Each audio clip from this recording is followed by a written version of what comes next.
What causes a visa to get delayed? We know that certain cases get stuck, and that can be incredibly frustrating. And if you are in a situation where your case gets stuck, you're not really sure what to do about it. But one of the common questions people have is, why me? Why is my immigration case getting stuck? Why is my visa delayed? Why? Why? My friend's case was processed quickly. My case has been stuck for years. Why is that happening? What's the cause? And that's what we're going to be talking about in today's video. If you don't know me, by the way, I'm Josh Goldstein. I'm an immigration lawyer. I'm based in Los Angeles, and my firm also has an office on the East Coast in Boston. And we help people across the country and around the world reach their immigration goals. And we are particularly focused on helping people whose immigration cases are unreasonably delayed. They're just stuck. Now, sometimes people's cases are stuck for no reason at all, and that's important to acknowledge. And other times the cases are delayed. They resemble a certain pattern. And I'd like to talk about that this morning and see if this makes sense to you.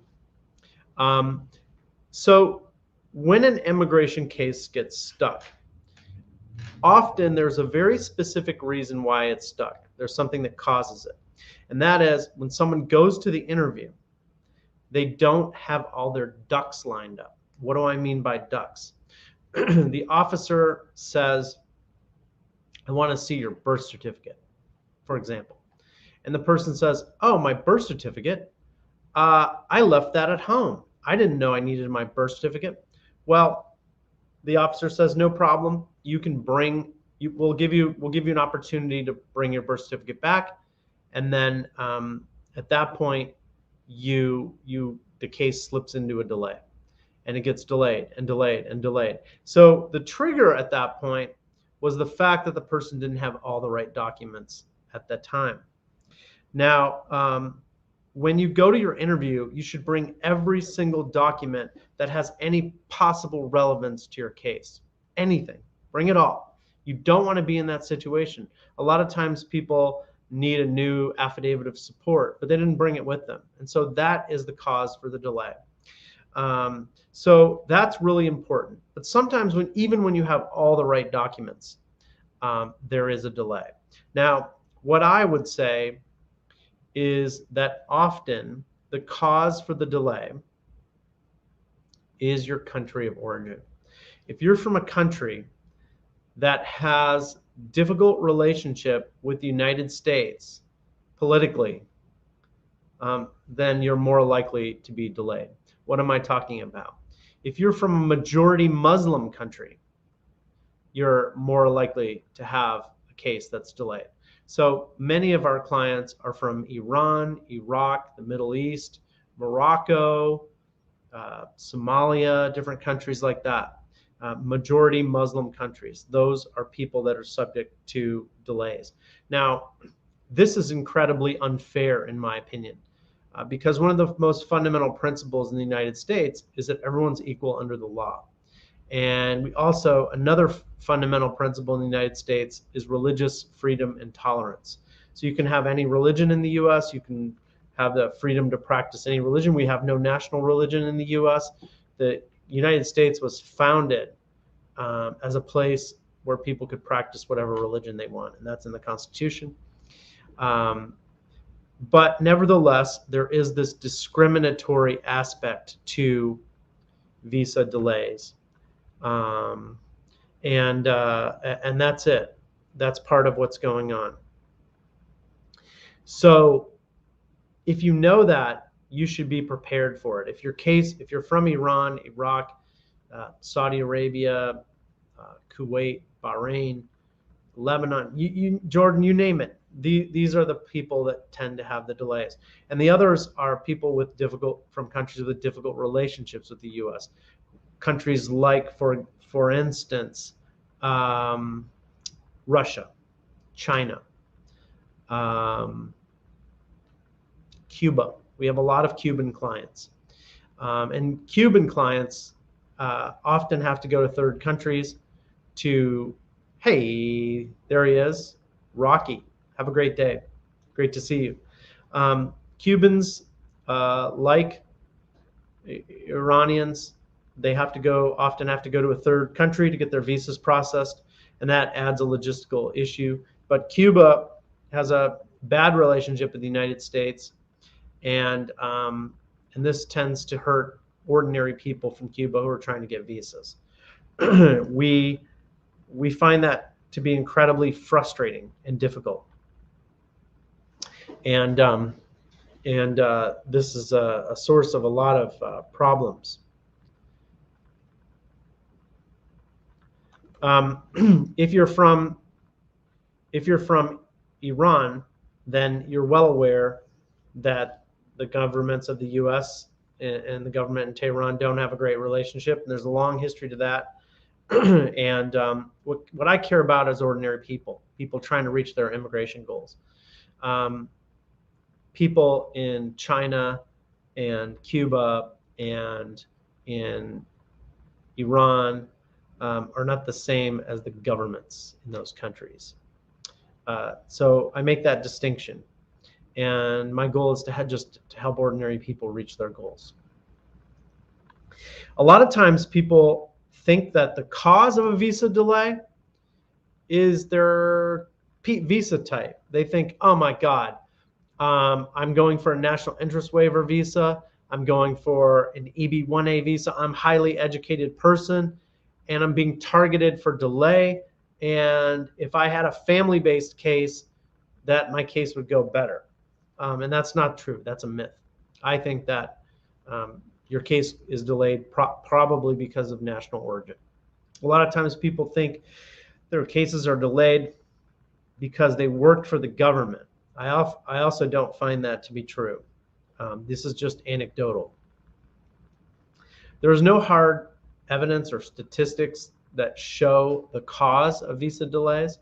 So when I talk about what I think causes a visa delay, this is my own opinion, professional opinion, based on my experience with many delayed immigration cases, and that's not a matter of law or there's no hard evidence behind it. It is a bit of speculation. And so I'm open to the suggestion that I could be wrong, but this is nevertheless what I have found. I'm going to stop for a moment to take a question from Farhat. What about DV Lottery 2023? Is there any hope for a case that's under 221G? Well, Farhat, I want to thank you for your question, and I want to take a moment to answer it. DV lottery cases, diversity visa lottery cases, are incredibly urgent.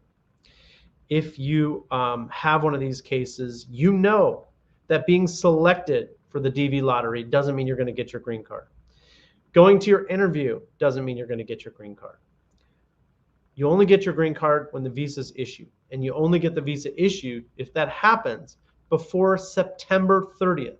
On October 1st, it's over. There's nothing you can do. Today is September 20th. You have 10 more days, 9 depending on how you count it, if you count today. But you have 10 more days. And you have to reach your goal by September 30th. Now, if you're in 221G, I don't know the specifics of your case, but there's no reason in the world why the consulate couldn't process and complete your paperwork in time. I'm not sure where things stand with the visa numbers, but theoretically, I think there is a possibility that you could get this. And I wish you all the best. My office does not take on delayed DV lottery cases after a certain cutoff date, because it takes us a bit of time to get up to speed and to work on these cases. And that's what we're in now. All right. So I hope that helps. I'm going to answer a few questions that were submitted earlier from various sources, and I'm going to take a moment to answer them. So first of all, one question someone wrote was, I heard that applicants who worked in government institutions are targeted for AP. What do you think? I don't think that's true. I don't think that's true. Uh, if you worked for a government and then you ended up in administrative processing, you might think, well, the reason I'm in administrative processing is because I work for the government. But what you don't know are how many cases that we work with where people are in administrative processing who never worked for the government, or maybe even never worked. We have children who are in administrative processing. So I think it's you're sort of you're working back from a conclusion and you're saying, oh, it must have been that. One thing I really want to point out, and this is super important, the reason that your case is in administrative processing doesn't really matter. And when I say that it doesn't matter, what I mean by that is your goal is to get your visa or your green card or your citizenship. Your goal is to reach your immigration goal. That's your goal. And understanding the reason why your case is delayed is a secondary consideration. Your goal is not to understand why you're delayed. Your goal is to stop being delayed and reach the benefit that you want. And when it comes to doing that, the solution is clear. If your case is unreasonably delayed, you have to file a writ of mandamus lawsuit against the consulate, the embassy, USCIS, the State Department, or whoever's holding up the case. And that's what my team does, and we get people unstuck. But we filed thousands of these delay lawsuits. And in all the cases, I've never been told why a person's case was delayed. Never. In a couple of cases, I should point out that in a couple of cases, we've had assistant U.S. attorneys who've reached out to me and have said, we need you to submit all the forms again. And I said, well, what do you mean submit all the forms again? They said, well, we can't find the case. They had lost the case. Now, it's very unlikely that USCIS or the State Department has lost a case. And I'm not suggesting that your case was lost, but I am holding out the possibility that there could be other reasons for the delay, reasons that you probably wouldn't believe. And there's probably a lot of negligence going on. Does that make sense? I'm going to go on and answer a few more questions. Okay, here's a good one. After I got the clearance email and redo the medical, they put me in AP again. I'm wondering, why did this happen? If I still needed to review, why did they do the same thing and redo the medical again? Any thoughts? Okay, so if your case is in administrative processing, all that means is that you went to the visa interview, you completed the visa interview, and no final decision has been made. That's all it means. That's all it means. It's not a separate review. There's nothing going on. They're not doing anything. All it means is that you completed the interview and no decision has been made. So once you understand that analytical framework and you understand that administrative processing is not a separate review, then it's clear. You are invited to come back to redo your medical exam. You redo your medical exam, and the question, why am I being put back in administrative processing, makes no sense. All it means is that they're working on your case, and they have, or not, but they haven't made a decision. No change in your status whatsoever. Now we have Sabe from YouTube. Thank you for joining in. It says here, why my visa interview taking so long in Jamaica? Well, there is a delay associated with getting an interview, and these delays have to do with backlogs. The consulates and embassies are not adequately staffed. They're not processing people's paperwork in a timely manner.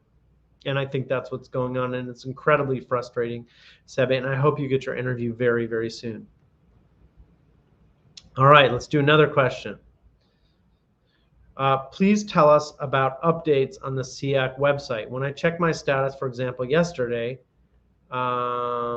Last update was yesterday. What does it mean? Which updates mean our clearance is done? For example, sometimes my case was updated in Washington time, sometime in Armenia time. Okay, so let's talk about CIAC for a moment. So if you're going through the visa process, you're waiting for your visa to be issued at a consulate or embassy, or you're going through the National Visa Center, there's a website that the State Department has called CIAC, C-E-A-C. And on this website, you can check the status of your case. And people, for example, like, you know how when you buy something on Amazon, you log in and they tell you that your order was received. And then they tell you that your order is being processed. Then they tell you that your order is being shipped. Then you can get a tracking number and you can see when your order is being delivered. And this is all done with precision and it's reliable. Well, CIAC is not like that. You should log into CIAC to see what's going on, and you should pay attention to it. But you should not rely on it.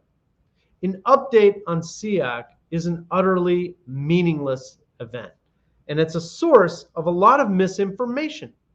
Having a case updated, for example, doesn't mean anything. Why it's updated in one time zone instead of another time zone, and what significance that means, it's meaningless. It doesn't mean anything at all whatsoever. Which updates mean your clearance is done?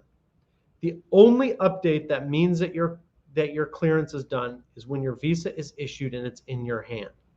All the other updates, administrative processing, refused, updated, issued, even issued, doesn't mean what it says.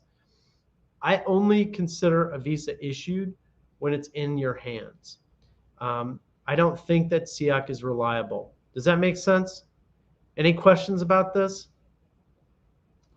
If you have questions or need help, I want you to reach out to me. I'm going to put my email on the screen, and if you have questions, you can reach out to me right here.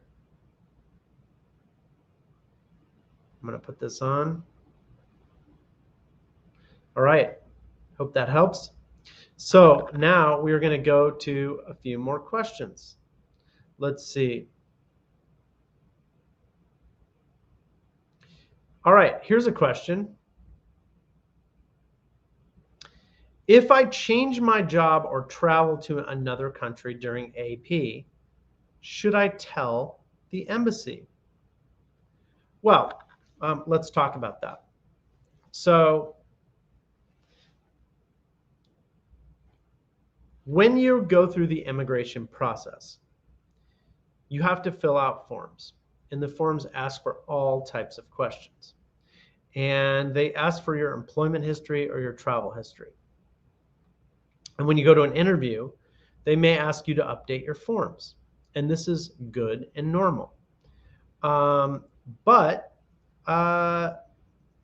there is no meaningful way to communicate with the consulate after the interview or after you filled out those forms. So the notion that you would travel and then you would notify the consulate that you updated is a little bit silly. They have no way to communicate with them, at least no effective way, I should say. So I don't think there is a way to do that. And secondly, you don't have an affirmative obligation to tell them that you went to Mexico or something like that. So I would say the answer is no to that.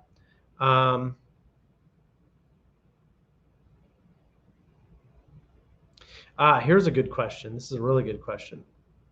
For those who have F1 or F2B cases, unmarried adult children who have to be single, can they engage informally with someone during AP? Okay, this is very important.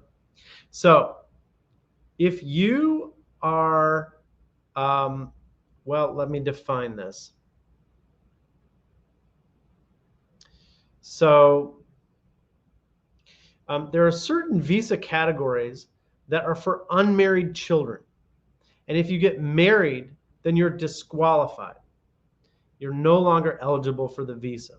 And in this question, someone is in administrative processing. That means their visa is close to the finish line.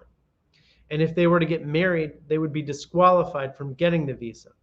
So the question that they had is, could they engage informally with someone, get engaged informally during this process?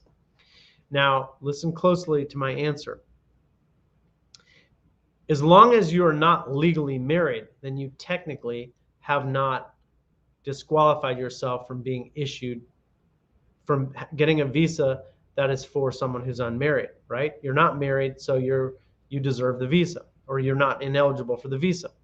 But what happens sometimes is getting engaged creates a record or suggests that someone is actually married, and it creates some confusion. How does this work? Well, what if you have a large formal engagement party and you sign some legal documents saying that you're engaged, and the consulate finds out about this, and because of that,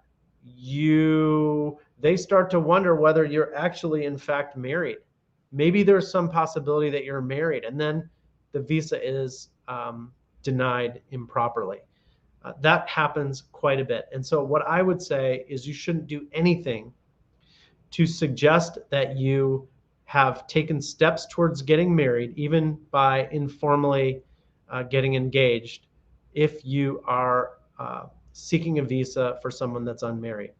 Once you get the visa, then you can get married and you can file a petition for your spouse. But don't jump the gun. All right, Zihan Zahir, welcome. Why is the Islamabad embassy taking so long to respond to 221 cases? This is a great question. We have many Pakistani clients. Shout out to the people of Pakistan everywhere.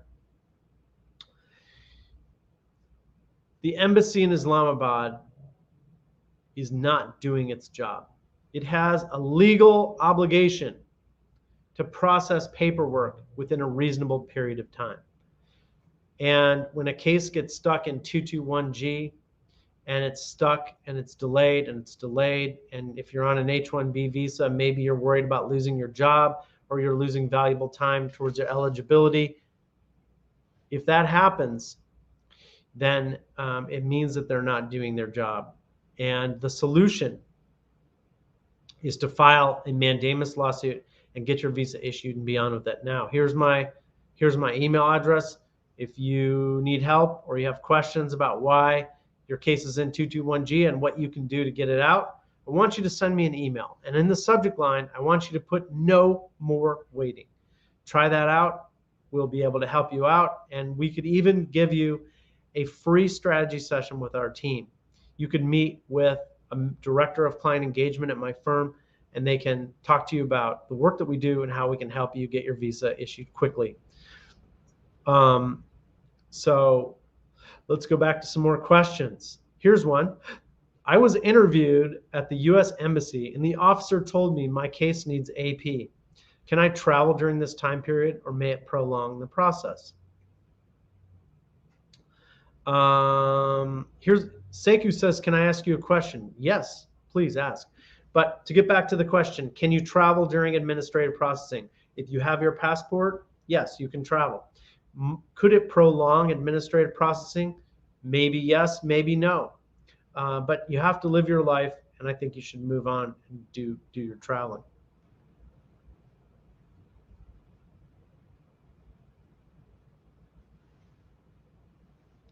Here's a great question.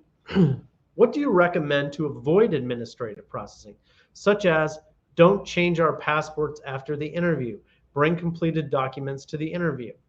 Well, I think that there is no way to avoid administrative processing, because administrative processing in most cases has little or nothing to do with your actual immigration case.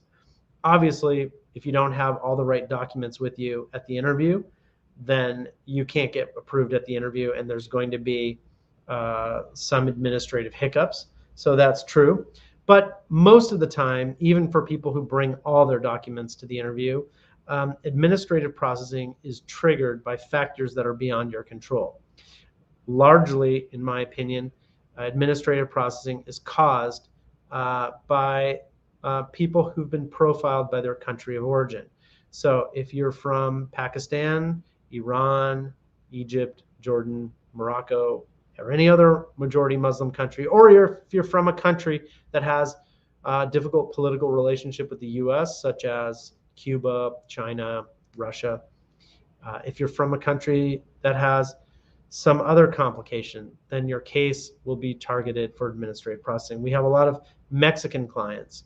The consulate in Juarez is just overwhelmed, and the administrative processing comes through negligence. They're just not able to do the work in a reasonable way, like a reasonable consulate would. So that's the cause of administrative processing.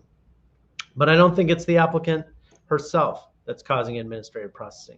So I don't think there's anything that can be done to avoid administrative processing. I think it has to do with the negligence of the consulates and targeting people from certain countries, not because of something that you did or didn't do with the case. All right. Let me take a question here. Bribery is a misdemeanor and can make a problem for immigrants. That is a true statement. I don't recommend bribery. I think that would be a disaster for your immigration case. If you tried to bribe an officer, that would be horrible. Okay, let's take Seku's question. I applied in 2021 for a B1, B2 visa, and I was denied in 2022.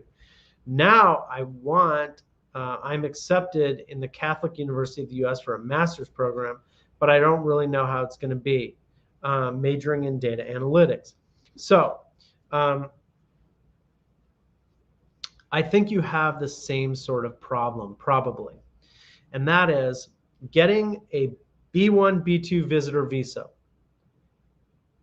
or a student visa. Both of these are non-immigrant visas. And if you have a non-immigrant visa, the only way you're going to get the visa is if you can persuade the consulate that you're not going to stay in the US and that you're going to go back to your home country.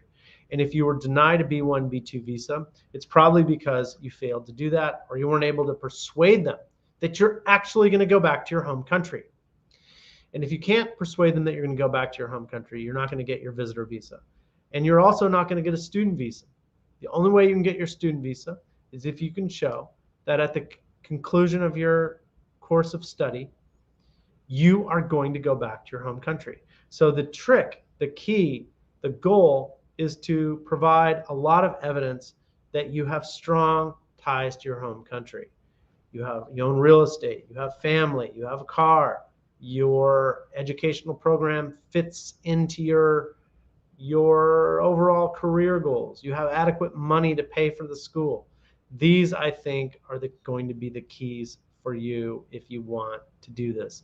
Now, let's take some more questions.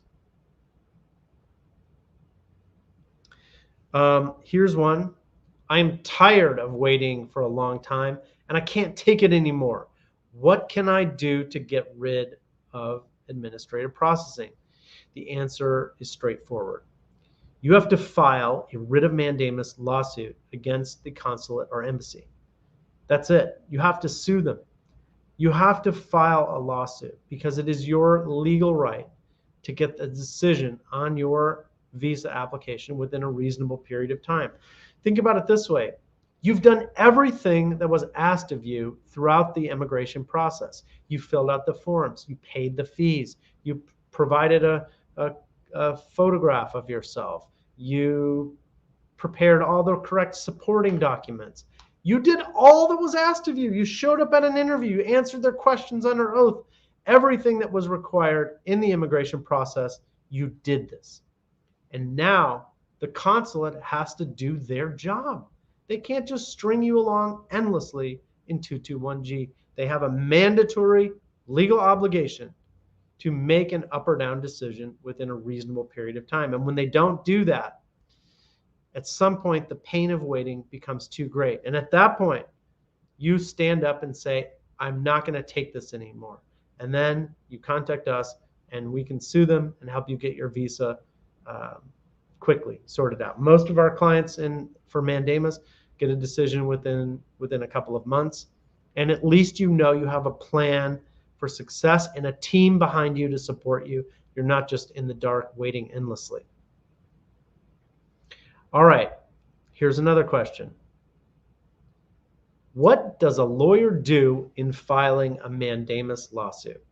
Well, when we prepare a mandamus lawsuit, we come up with a legal strategy to challenge the delay. And what we're doing is we're making arguments based on the fact and the law to show why you deserve a decision in your case. We're finding the correct court and the correct place to sue them. And then we're preparing the lawsuit and filing it in court. A lot of times people will say, well, are you going to notify the consulate ahead of time? Are you going to give them notice that you're going to file the lawsuit? We don't do that because it doesn't work. So what we do is we go to court, we file the lawsuit in court, and then we notify all the agencies that we've sued. We formally notify them that they are required to come to court and respond to the lawsuit within a fixed period of time, 60 days. They have 60 days to get back to you. And when they don't do that, then trouble happens. But we have a formal process to file a lawsuit and to initiate a legal matter in court. We also have the drafting of the lawsuit. So we have to collect all the information about you and about your case, not just the details of your immigration case. We also have to find out how the delay is impacting you in your life. And once we've done that, we weave that into a lawsuit that's compelling, that's likely to get you the result that you want. And we follow this process formally to its end until you reach your goal. And that's what a lawyer does. So here's another question. Who can file mandamus? Do all types of immigration cases apply?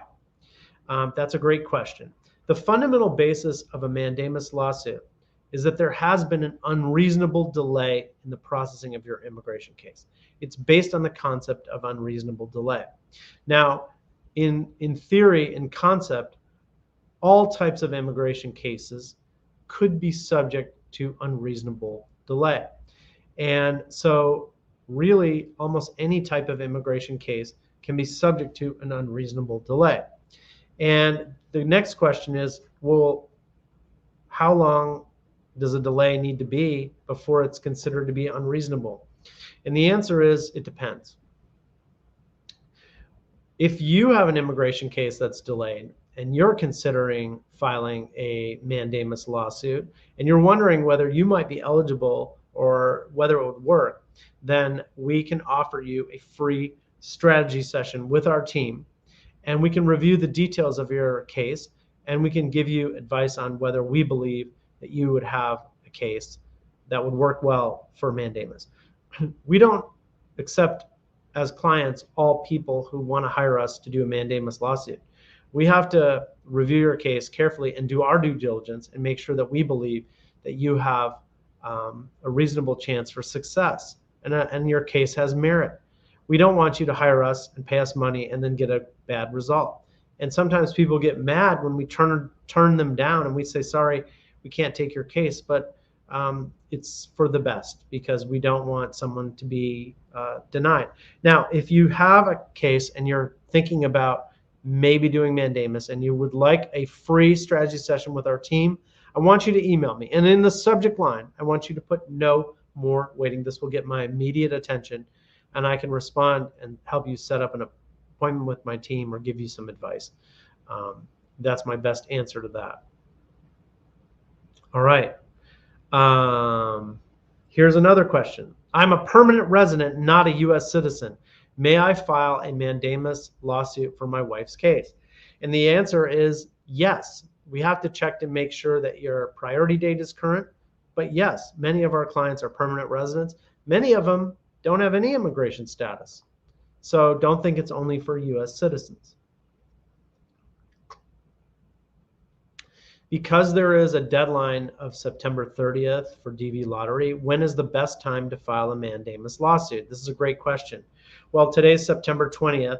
Today is not the best day to file a mandamus lawsuit because we don't have enough time, in my opinion, to get a result for September 30th. So when is the best time? Well, We take on cases for people seeking DV lottery green cards, diversity visa lottery selectees. We take on cases for people who've already had an interview. If you haven't had an interview, we don't, based on our internal criteria, we don't take on those cases. If you've had an interview and your case is stuck in administrative processing, we can help you. But we have a cutoff. I think we cut things off in July. So if you've waited until September, it's too late for us to get help. And why is that? It's not because we don't care about you, we don't love you, we don't want to help you reach your immigration goal. It's because we don't want to take money from you unless we have a reasonable chance of success. And now with 10 days left, that's barely enough time to even file a lawsuit, let alone get you a tangible result. And we don't want to have someone reach an unsuccessful goal.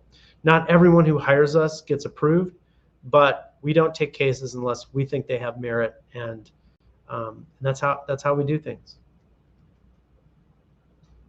All right. So let's take some more questions. Anyone out there have a question? Here's a question. Is Washington the right location to file a mandamus lawsuit?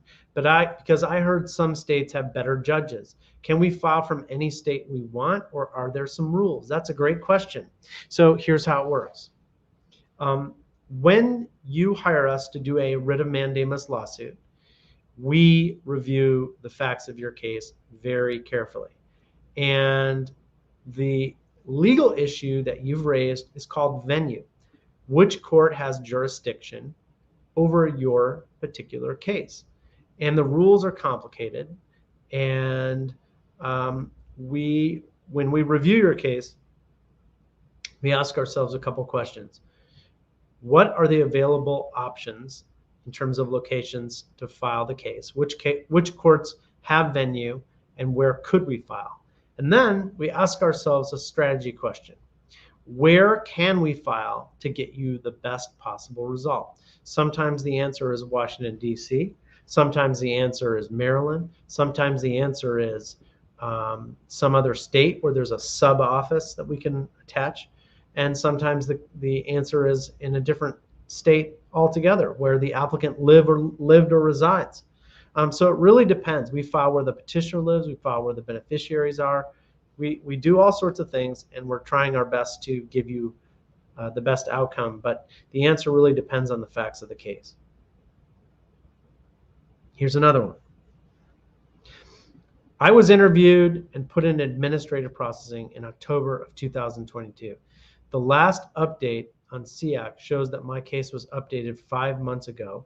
What does that mean, and why is there no news after that?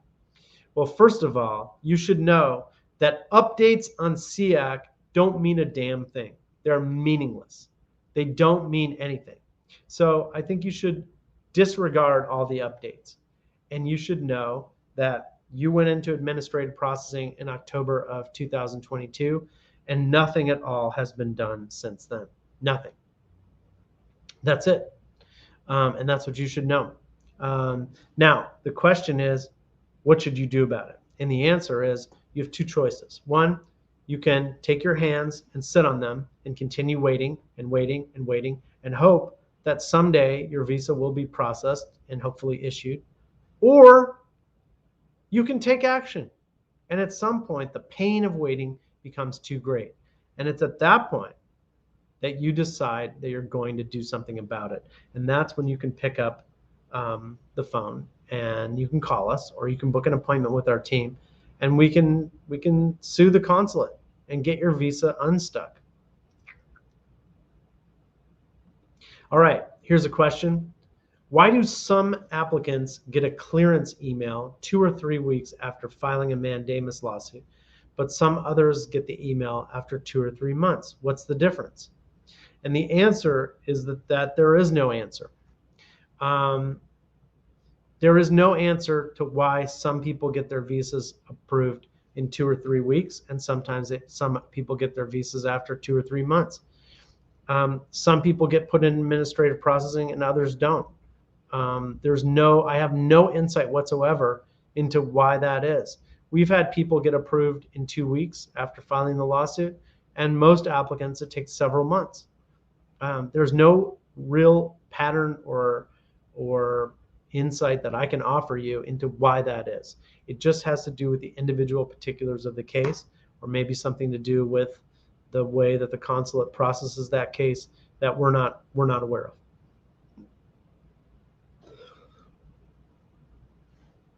Okay, pardon me. Here's one. On the NVC website, it says before following up on your case in administrative processing and before making inquiries about the status of your case, applicants should wait at least 180 days from the date of the interview. Why should we wait that long? This statement that you should wait 180 days out before following up is utterly meaningless. It doesn't mean a damn thing. It doesn't mean if you inquire before the 180 days, that's not a bad thing. If you inquire after 180 days, that's also acceptable. It doesn't mean that you have to wait 180 days to before you can file a lawsuit. It doesn't mean anything. It's a meaningless statement. It's like saying, you know, they could have chosen any amount of days, 360 days or 200 days. 180-day time period is an utterly meaningless period of time that was put into on their website. It doesn't mean anything, nothing at all. Here's a great question. What's the advantage of filing a mandamus lawsuit with my team? Well, first of all, it's that we care. We do the work because we're passionate about helping people just like you reach their immigration goals. And it's the personal passion that we're really proud of. This is our mission. We were put on this planet to help people stuck in administrative processing and stuck with delayed green cards and delayed citizenship. And this is what we do. We're passionate about the work.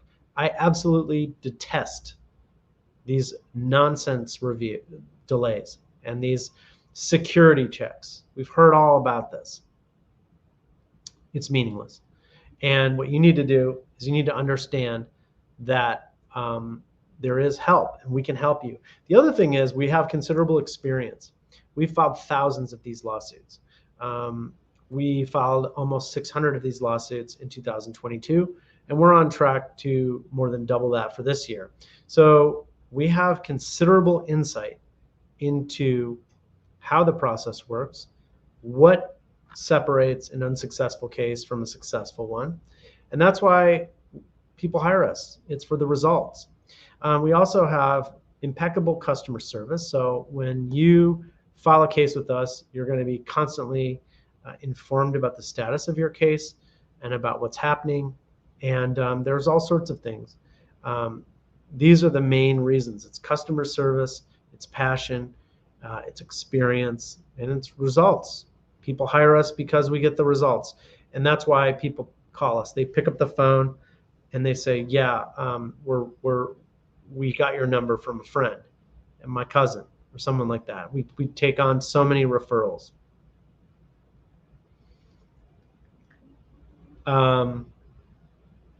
Here's one.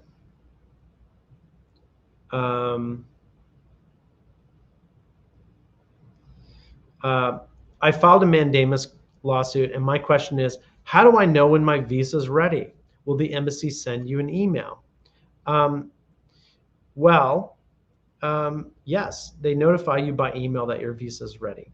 You can check CIAC, but don't rely on CIAC. And secondly, you need to communicate with my office and let us know. If your visa was issued and you got the visa, we might not know about it, so let us know. And if we get any news about the issuance of your visa, we will let you know, because the favorite part of my job is notifying people that their case is approved. There's nothing that I like more than that. It really brings joy. It's so gratifying to know that I've helped someone and been a small part of their success.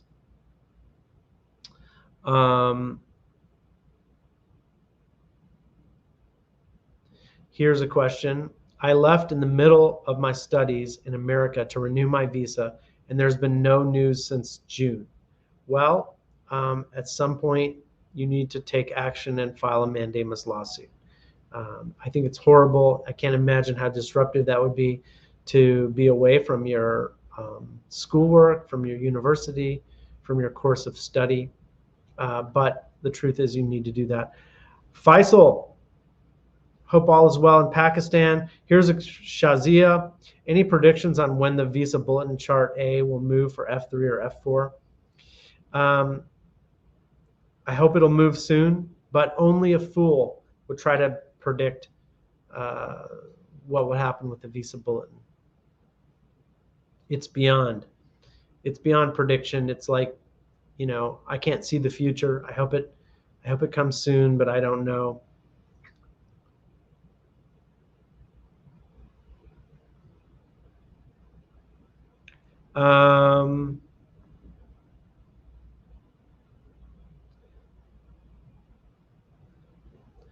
Here's a question.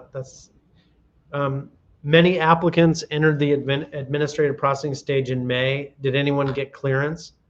I suppose they have. Yes. Here's one. Can you give an update for the case of IR5 parents? How long will it take to get an interview since the documents are processed?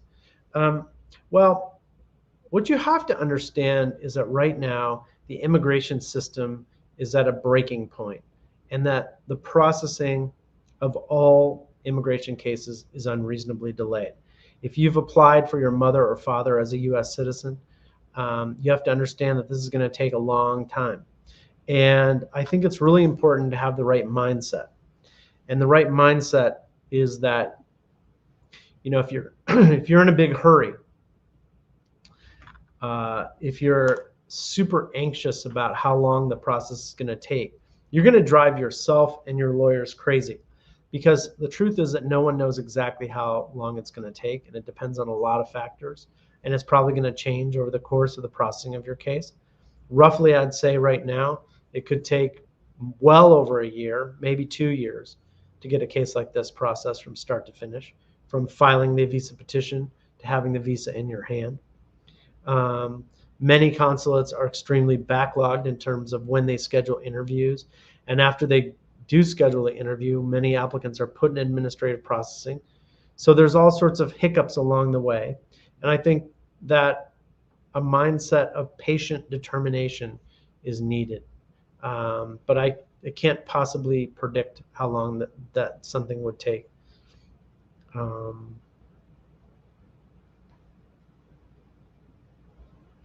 How long does the process of changing an embassy take? That's very unpredictable. Sometimes it's led to hiccups and administrative delays. Other times these requests are processed rather quickly. I would say that when it comes to changing embassies, a lot of times people come to me and they think that this is a great strategy to get their cases approved, and it very well could be. But it also adds an element of delay and administrative hookup hassles. So I'm not quite sure what to say about this.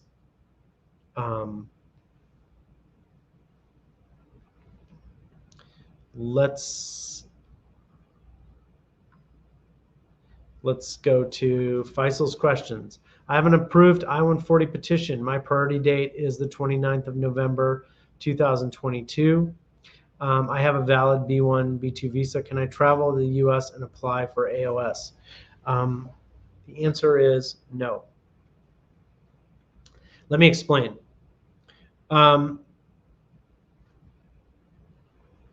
If you have an approved immigrant visa and you're waiting to get processed at a consulate, you may be frustrated by the delay, and you may think, well, why am I messing around with the consulate?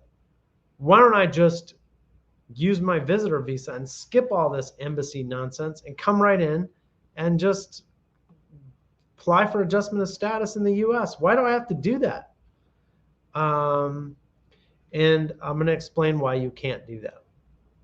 A visitor visa is for people who have absolutely no intention whatsoever of immigrating to the US.